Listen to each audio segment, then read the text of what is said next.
irresistível. Vamos ao Evangelho de João. Este vai ser o livro que nós vamos estudar durante todo o mês. São 5 sábados. Vou dizer para você que poderiam ser 1000 sábados e ainda teríamos assunto para falar quando se trata do Evangelho de João. Peço para que você venha junto comigo e tenha até um pouco de paciência nos primeiros minutos de conversa, para que você tenha o contexto. Hoje eu estou introduzindo uma jornada, então é importante que você tenha algumas informações.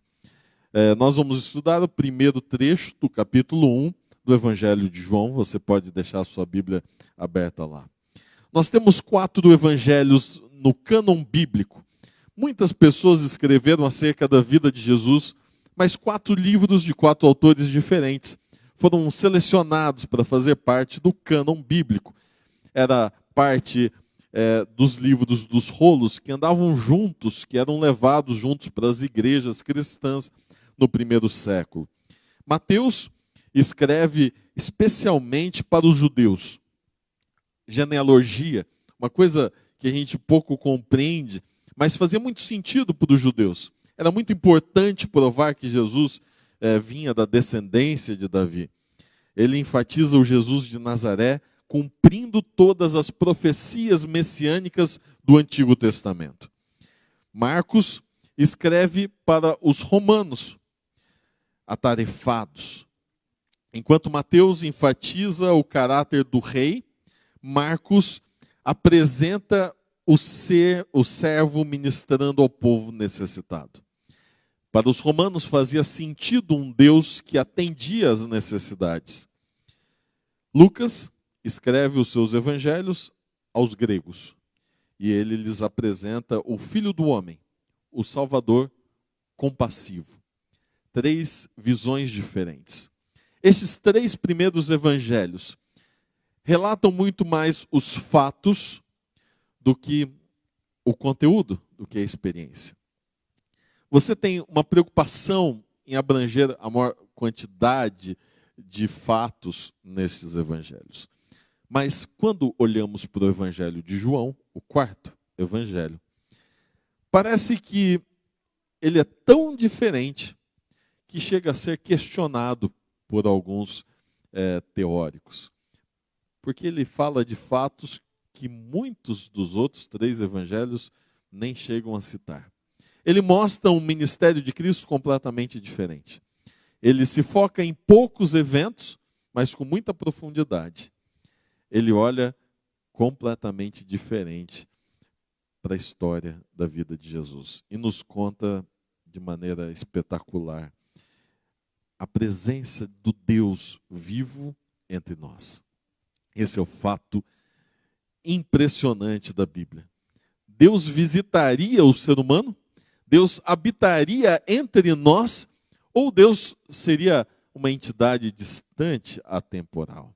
Mas coube a João, auto-intitulado de o discípulo amado, provavelmente não veio dele esse termo, mas ele o assume nos seus escritos.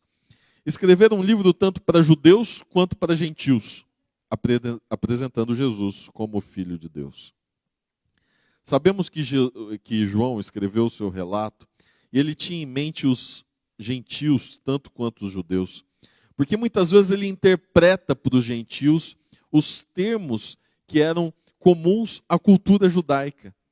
Você pode ver em 1 João capítulo 1, 38, 41, capítulo 5, verso 2, aonde João para um pouquinho o seu relato e traduz o termo para quem não é judeu. Para os judeus, ele enfatiza que Jesus não apenas cumpriu as profecias do Antigo Testamento, mas também que ele cumpriu os seus tipos, ou seja, as suas representações. Vou dar alguns exemplos. Jesus, em João capítulo 1, 29, é o Cordeiro de Deus. Jesus é a escada entre o céu e a terra. Ele é o novo tempo. Ele oferece um novo nascimento. Ele é a serpente que Moisés levantou no deserto. Ele é o pão de Deus que desceu do céu. Para os judeus, João não só diz Cristo cumpriu todas as profecias messiânicas, como ele é a realização das representações do Antigo Testamento. Por isso o livro de João é tão importante. Enquanto os 3 primeiros evangelhos concentram-se em descrever acontecimentos, fatos da vida de Jesus, João enfatiza o significado desses fatos. E eu vou demonstrar isso daqui a pouco. João não só diz o que acontece, mas ele diz o porquê acontece. Ele lê as entrelinhas, ele consegue dar sentimentos para os fatos que os outros evangelhos não passam. Os olhos de João enxergam um Cristo diferente de todos os outros testemunhos. Dos 1.260 dias de Jesus, João relata apenas 29 deles. E esse fato é impressionante, porque ele mostra que João não estava tão preocupado em fazer uma cronologia ali do ministério de Cristo, já feito pelos outros escritores anteriormente. Quando João escreve o seu evangelho, Mateus, Marcos e Lucas já haviam escrito seus livros. Então, ele não precisava mais contar muitos dos fatos que já haviam sido relatados, mas ele tem o privilégio agora de escolher o que realmente interessa e dar ênfase no que é mais importante. Por isso, quando lemos o Evangelho de João, nós sabemos exatamente o que é necessário para crer em Cristo e ter finalmente vida eterna. Este é o grande objetivo de João. Se toda a Bíblia é mais ou menos assim, se todos os autores não se preocupam tanto com a cronologia histórica, mas mais com a história da salvação, João vai a fundo nessa interpretação. Ele elimina quase tudo da história de Jesus para se concentrar naquilo que realmente vai olhar, vai virar os seus olhos para a salvação em Cristo. Ele quer mais do que te convencer, ele quer apresentar o Deus irresistível. Assim como uma grande onda no mar, que você pode lutar contra ela. Você pode dizer que ela não existe. Você pode dizer que simplesmente aquilo não aconteceu, mas ela é irresistível. Ela vai carregar tudo que tiver pela frente. Ela vai te molhar. Ela vai mudar a sua realidade. Ela vai impactar o seu ambiente. Assim como uma onda é irresistível, assim a presença de Cristo entre nós, no seu ministério, não pode ser apagada, não pode ser ignorada, ela é irresistível. É um livro surpreendente. Pode-se lê-lo e amá-lo sem necessidade de comentário algum. O fato de eu estar aqui pregando para vocês hoje acerca desse livro é desnecessário. Apesar de insistirmos neste hábito e até ele ser útil para você, quem sabe para convencê-lo a se apaixonar um pouquinho mais sobre esse conteúdo.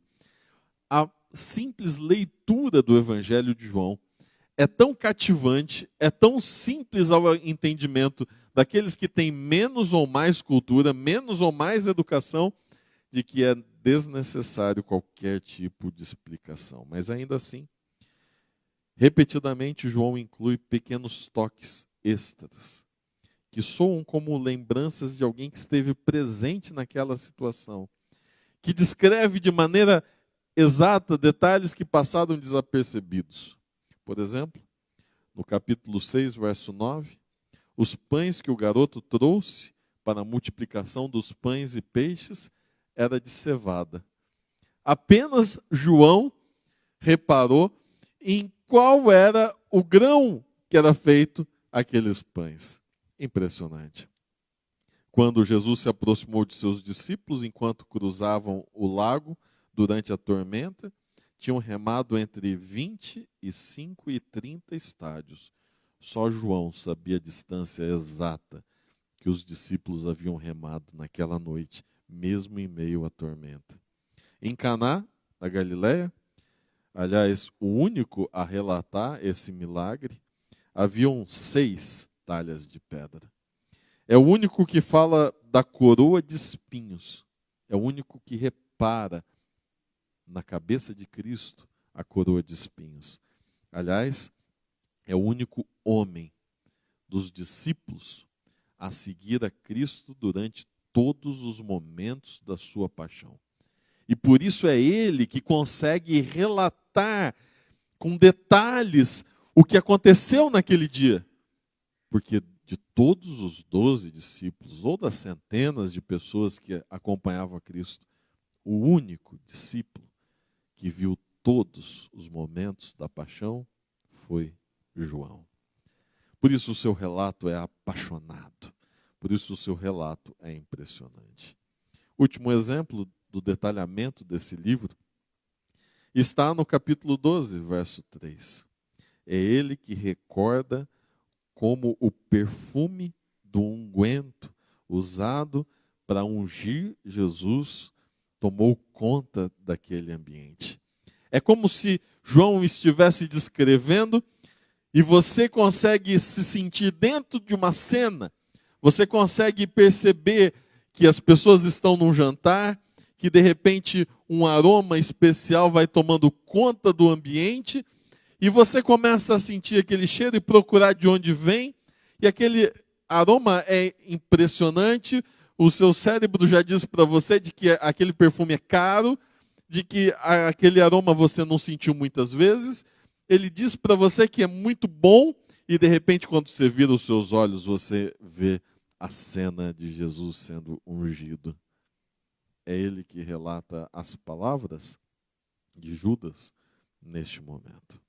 Muitas dessas coisas são detalhes que parecem sem importância, mas que são inexplicáveis, a menos que se trate das lembranças de alguém que estava lá, que viu, não só viu como alguém que relata uma notícia, mas experimentou, sentiu. Os milagres, para João, não eram apenas acontecimentos. Os milagres para João não eram apenas Deus fez, foi curado e saiu. Pronto. Não. Os milagres para João eram ilustrações, exemplos da visão daquilo que Deus está sempre fazendo e do que sempre é Jesus. São janelas que se abrem para a realidade. São provas de quem é Deus. São argumentos acerca da ação divina em nossa vida. Jesus não só alimentou uma vez as 5.000 pessoas. Isso é apenas um exemplo de que ele é sempre o autêntico pão da vida. Não é só um milagre, é uma prova de que Deus nos alimenta por toda a eternidade. Jesus não só abriu uma vez os olhos de um cego, ele sempre é a luz do mundo, que abre os nossos olhos para a realidade da luta do bem contra o mal. Jesus não só ressuscitou Lázaro uma vez, sempre e para todos os homens é a ressurreição para a vida eterna. Para João, um milagre nunca era um ato isolado. Era o sempre, como Deus sempre faz. O quarto evangelho foi escrito em Éfeso, ao redor do ano 100 depois de Cristo. Nessa época, tinham aparecido duas situações especiais na igreja cristã. Em primeiro lugar, a igreja se estendeu ao mundo dos gentios. E para essa época, a igreja cristã não era judaica em sua maior parte. De fato, preponderavam os gentios em uma margem muito ampla.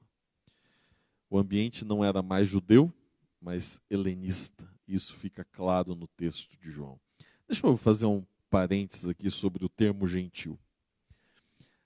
Eu não sei, mas parece às vezes que a gente, por entender os mandamentos, por enaltecer o Antigo Testamento na mesma forma de importância que o Novo Testamento. Às vezes a gente acha que a gente é mais parecido com o judeu do que com o gentil, não é? Às vezes a gente, quando lê a Bíblia, diz o gentil é o outro, é o que não acredita. Mas esse é um ponto de vista meio equivocado, porque nós compreendemos muito pouco do que é ser judeu. A gente não vive essa cultura nem de perto. Muito pelo contrário, nós, como cultura não religiosa, somos muito mais parecidos com os gentios da época em que Jesus viveu, na época que João está escrevendo. Helenistas, que têm como base da sua crença, da sua filosofia, os gregos. Pasmem, a cultura ocidental, essa em que você nasceu, que você vive, os conceitos que são tidos como claros, como indiscutíveis nos meios de comunicação, nas conversas coloquiais, no meio da rua, nas calçadas, toda a filosofia que é base da nossa cultura é grega. E por isso o texto de João faz muito sentido para você. Porque ele está provando um Deus dentro da sua cultura, dentro do seu jeito de pensar.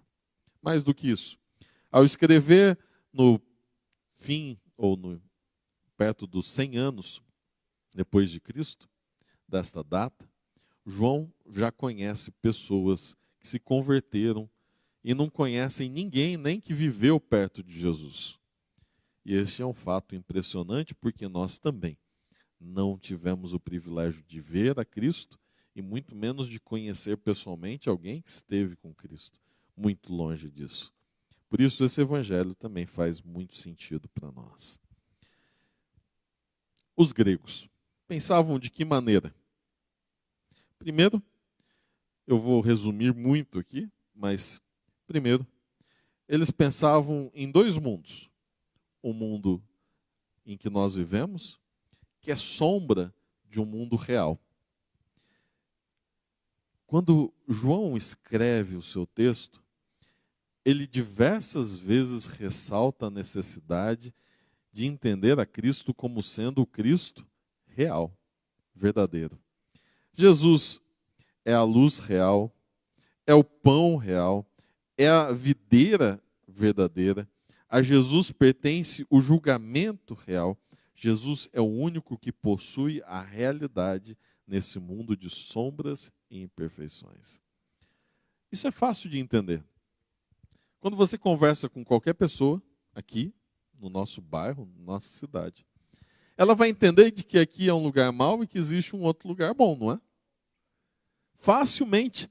Ela não precisa compreender o milênio, a volta de Jesus, as duas ressurreições, mas ela entende que aqui é um lugar ruim e existe um outro lugar bom, mesmo que seja através de um purgatório ou qualquer outro tipo de coisa, de crença.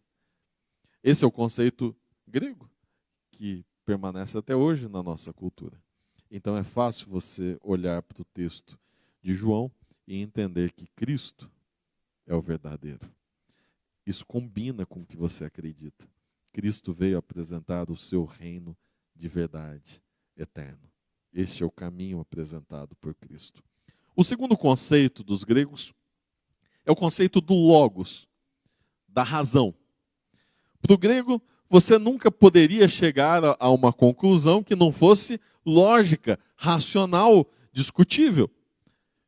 Nada que você não consiga apresentar em forma de argumentos existe. Então, no fim, a razão, o logos, a palavra, é o que há de mais poderoso para o grego. Aliás, quanto tempo ele gastava em praça pública exercitando a capacidade de convencimento através do argumento, da palavra. Quanto tempo você gasta da sua vida sentado numa sala de aula, numa discussão dialética? Quanto tempo você gasta lendo livros tentando convencer você de algo, de uma verdade?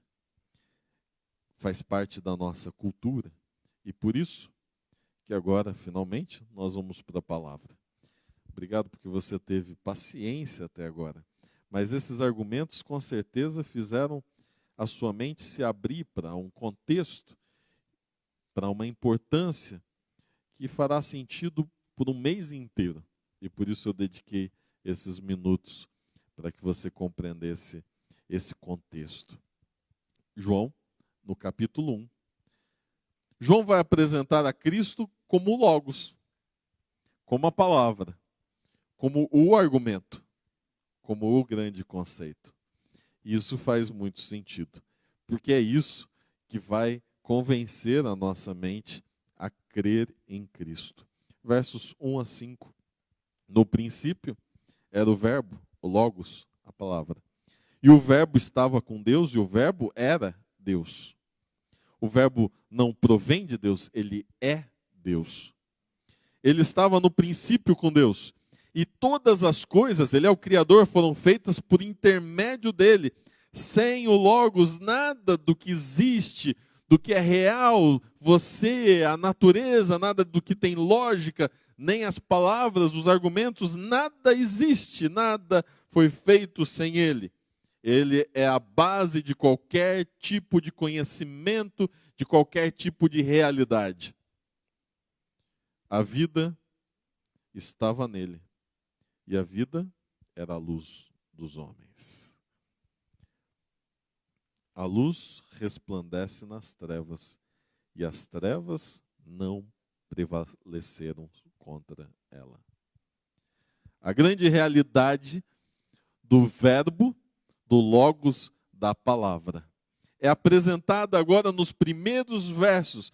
Por que João não está preocupado com o nascimento de Jesus? Por que João não está preocupado com a descendência de Jesus? Por que ele não está preocupado com os eventos antes? Porque isso já foi descrito. Ele quer dizer para você apenas quem é Cristo.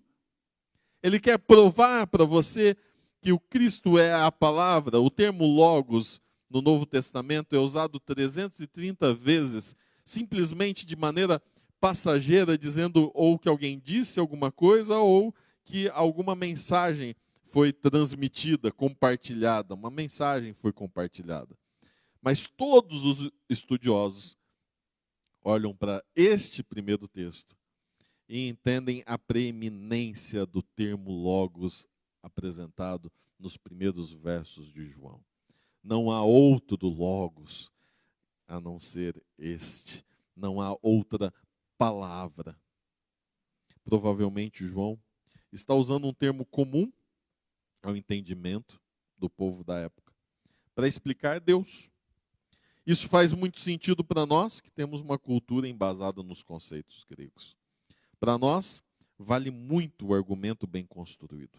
Somos uma sociedade de ideias, onde a ideia melhor apresentada em palavras é aceita e se torna verdade. Ou alguém não te convenceu de que existe um vírus e que você precisa usar uma máscara?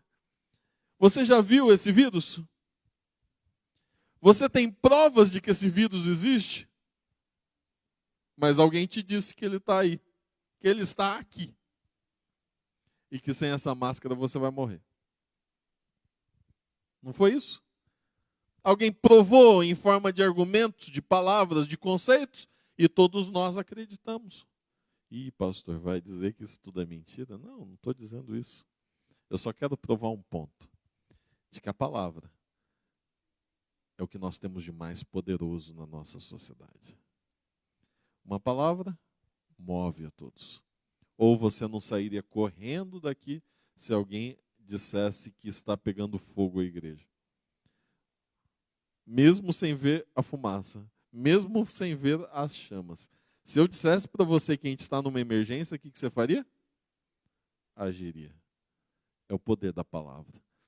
Eu posso passar o dia dizendo para você o quanto a palavra é poderosa, principalmente na nossa sociedade. João busca esse conceito de valor e aponta esse conceito para Deus. Não há outra fonte de verdade e não existem mais argumentos. Não preciso convencer você de que Deus existe, porque Ele é o argumento, Ele é o convencimento, Ele já é a palavra. Eu não preciso usar palavras para convencer acerca de Cristo, porque Ele é o Logos encarnado. Ele é a existência. Ele não tem amor, Ele é amor. Ele não tem a palavra, Ele é a palavra. Você só existe porque Ele existe. Porque um dia Ele te criou. O conceito e a pessoa são um só, sem distinção. Por isso não há um caminho alternativo e por isso Cristo é irresistível. Porque o que mais você vai fazer para alcançar a salvação? Se não é através do único que é. Porque simplesmente aquele que nos criou, que mantém o universo, o único que é o amor, o único que é a palavra, está diante de nós, nos oferecendo a sua salvação. A convicção de João não vem de ouvir falar, vem da sua experiência de relacionamento com o Verbo, com a palavra. De todos os discípulos, o único que acompanhou Cristo em todos os seus passos. Foi aquele que conseguiu enxergar com profundidade as palavras do Salvador. Não foi só uma testemunha dos fatos, mas da condução divina, com propósito em cada ato, palavra, gesto e lágrima.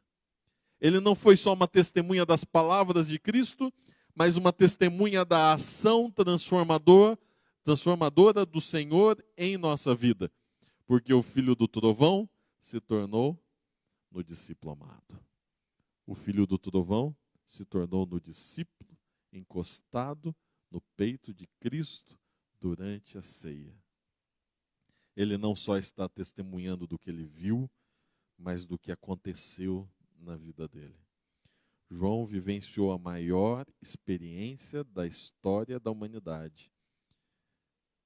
O próprio Deus, o Verbo, a palavra, aquele pelo qual tudo passou a existir, habitou com o ser humano em uma missão de resgate. João testemunhou Deus encarnado como homem habitando aqui entre nós. O conceito de Deus formado em nossa mente e em todos os lugares é de um Deus distante. Um Deus que precisa ser aplacado através de oferendas. Um Deus raivoso, um Deus cheio de ordens. Mas o Deus de João é o Deus criador, que quer que você volte a ser seu filho. É o Deus que não está lá no céu, mas que habita com o ser humano. Não é o Deus que manda, mas é o Deus que vem e faz. Não é o Deus da ordem, mas é o Deus do amor compartilhado. Você compreende a diferença entre um conceito e outro, entre um argumento e outro, entre uma realidade e outra.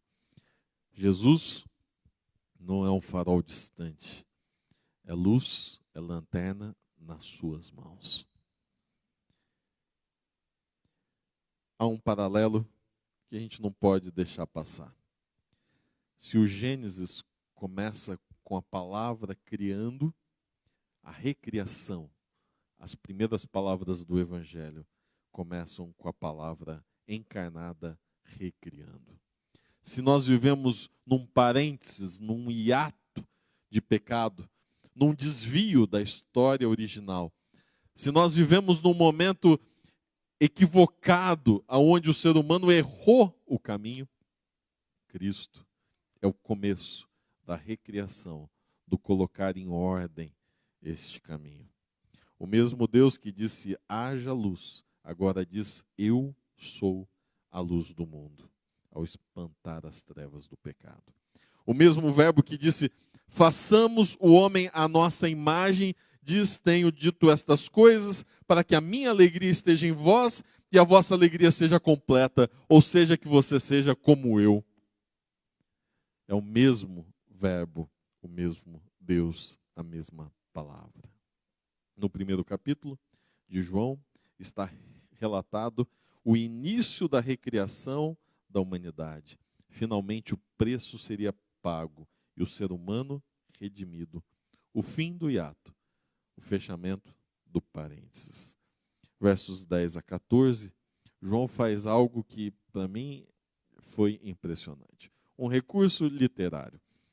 Nos primeiros versos, nas primeiras duas partes de todo o livro do Evangelho de João, João vai e conta para o leitor a conclusão de toda a história. Ele começa no princípio e logo poucos versos depois, ele já conta aonde vai dar tudo isso. E você pode ter certeza de que esses versos são magníficos. Verso 10. O Verbo estava no mundo, e o mundo foi feito por intermédio dele. Mas o mundo não o conheceu. A verdade é que o ser humano não aceita Cristo, não aceita o seu ministério. Veio para o que era seu e os seus não o receberam. E é isso que o Evangelho vai contar. Um povo que não reconhece a Cristo como seu Messias. Mas a todos quantos o receberam, deu-lhes o poder de serem feitos filhos de Deus, a saber, aos que creem no seu nome.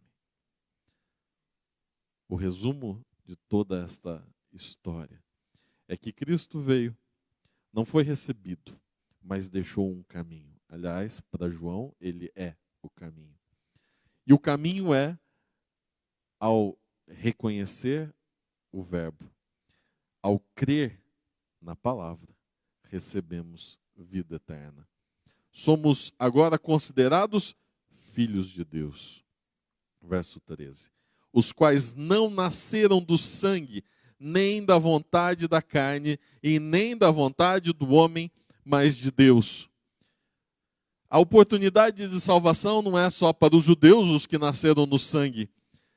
A oportunidade de salvação não tem a ver com o seu nascimento carnal, ser humano. Não. Tem a ver com o renascimento, teoria que ele vai contar e recontar em todas as histórias, encontros de Cristo no Evangelho de João, a necessidade do novo nascimento. E a solução está aí. Quer vida eterna? Creia em Cristo e nasça de novo. Este é o apelo para você. Muitos rejeitaram o verbo, a palavra. Muitos viraram as costas para o próprio Deus em missão de salvamento. Muitos negaram a mão estendida, o toque na porta do coração. Muitos se negaram a acreditar no irresistível. Mas finalmente, João diz, aquele que crê vai ser filho de Deus, família de Deus. Aquele que crer e nascer de novo terá vida eterna. E o Verbo se fez carne e habitou entre nós, cheio de graça, cheio de misericórdia, com a chave da sua salvação. E de verdade, porque não há outro conceito verdadeiro. E vimos a sua glória, glória como unigênito do Pai. A minha pergunta para você é simples. É bem simples. Você aceita Jesus como seu Salvador? Esse é o apelo de João já nos seus primeiros versos. Eu nem precisei ler todos os capítulos. Eu nem precisei olhar para todo o Evangelho. Porque João já diz exatamente qual é o seu objetivo.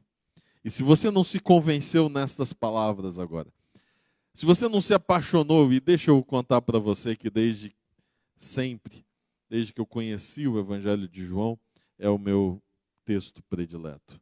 Quem sabe não é o meu autor predileto, mas é o meu texto predileto.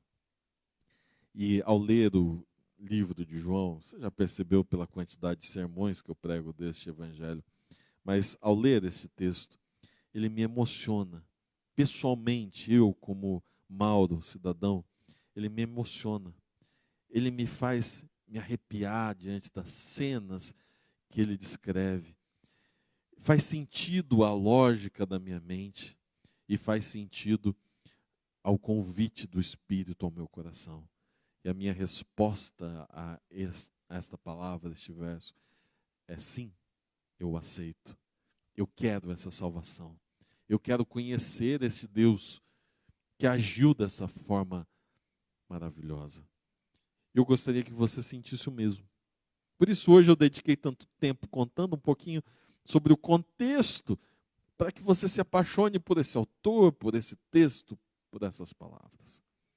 Mais do que isso, para que você se entregue e pare de resistir ao irresistível. Qual é a sua decisão? Se você aceita Cristo, levante a sua mão. Feche seus olhos. Senhor Pai que estás nos céus, aqui está a sua igreja se manifestando com a mão levantada, dizendo: eu aceito a Ti, eu aceito o Teu sacrifício, eu quero fazer parte da Tua família, eu quero a Tua salvação. Eu aceito os argumentos, eu aceito o poder da Tua recriação em minha vida. Eu quero nascer de novo, eu quero que o Senhor transforme a minha vida novamente.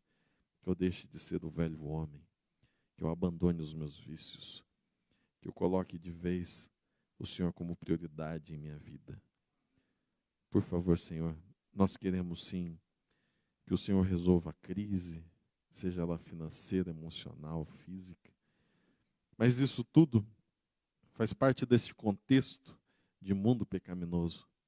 Então nós não queremos remendos nessa história, mas o que nós queremos agora é a solução final e definitiva.